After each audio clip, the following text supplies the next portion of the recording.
Assalamualaikum warahmatullahi wabarakatuh. Kembali lagi bertemu dengan saya, Zaki Imam. Pertemuan hari ini, teman-teman silahkan menyimak video pembelajaran kami. Saya akan membahas teori dan konsep disonansi moral. Nah, di sini aktivitas cognitive dissonance menurut Ryan Festinger pada 1967 dia mengatakan bahwasanya manusia itu cenderung menjaga konsistensi antara keyakinan sikap. Nah, contohnya dia itu merasa jujur, tapi dia pada saat itu berbohong. Psikologi moral modern dari dissonance ke disonansi moral, biasanya moral dissonance itu individu tahu perilaku yang benar, dia tetap melakukan tindakan yang bertentangan.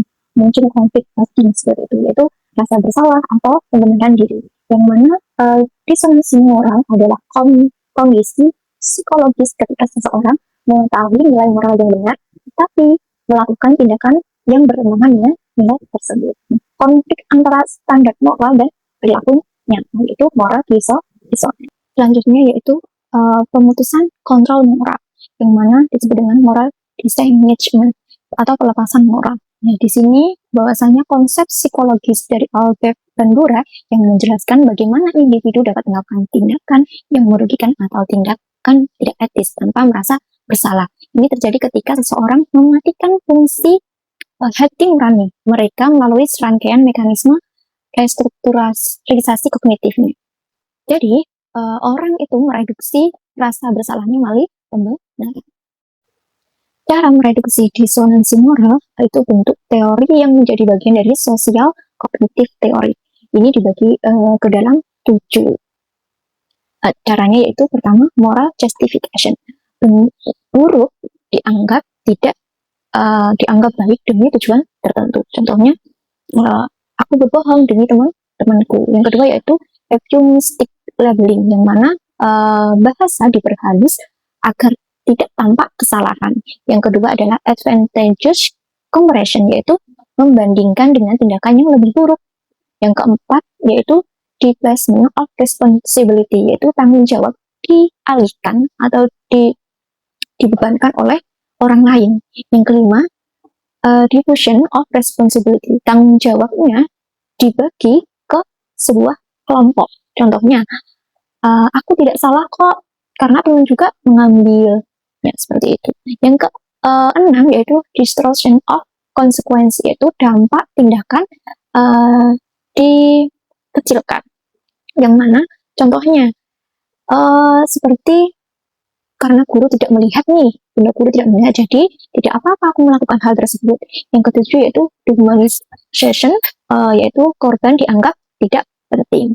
Nah, kenapa di pendidikan anak usia dini disonansi moral ini muncul? Karena menurut perspektif perkembangan anak usia dini, yang pertama yaitu kognitif anak itu belum matang. Menurut Piaget, bahwasannya usia 2-7 tahun itu masih pra-operasional, anak cenderung egosentris. Yang kedua yaitu kontrol diri berkembang, yang mana Vygotsky mengatakan self-regulation tumbuh melalui bantuan orang dewasa. Yang ketiga yaitu moral berbasis hukuman, yang mana benar itu sering dipahami atau dianggap sebagai nanti saya kalau benar tidak akan dimarahi. Bentuk disonansi moral pada anak usia dini yaitu satu, biasanya tahu aturan tetapi anak itu melanggar. Yang kedua, takut dihukum lalu anak itu berbohong.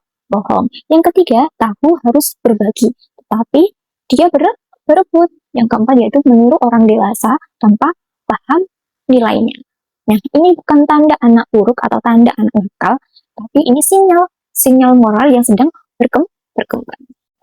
Sehingga disonansi moral ini penting kita bahas karena pertama, anak itu sering disebut dengan anak usia dini sering disebut golden age moral formation. Usia 0 sampai 6 tahun menjadi dasar pembentukan nilai. Yang kedua, guru adalah model. Anak belajar dari tindakan, bukan hanya nasihat saja.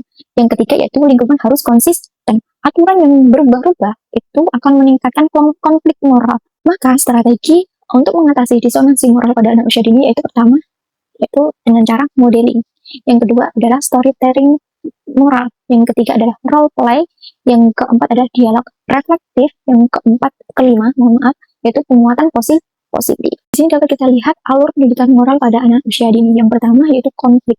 yang kedua ada refleksi, yang ketiga ada empati, yang keempat adalah perbaikan. Di mana tujuan guru bukan membuat anak itu takut, tetapi anak akan sadar perbuatan atau nilai-nilai moral yang sudah dilakukan atau ditetapkan setiap harinya. Jadi, dari beberapa penjelasan mulai dari awal sampai akhir dapat disimpulkan bahwasannya disonansi moral adalah konflik antara standar moral dan perilaku. Nah, sehingga pada anak usia dini kondisi ini bagian normal dari perkembangan anak, sehingga satuan pendidikan anak usia dini membantu mengubah konflik menjadi kesadaran moral yang matang. Mungkin cukup sekian penjelasan dari video pembelajaran ini. Semoga bisa bermanfaat untuk kita semuanya. Sekian dari saya. Wassalamualaikum warahmatullahi wabarakatuh.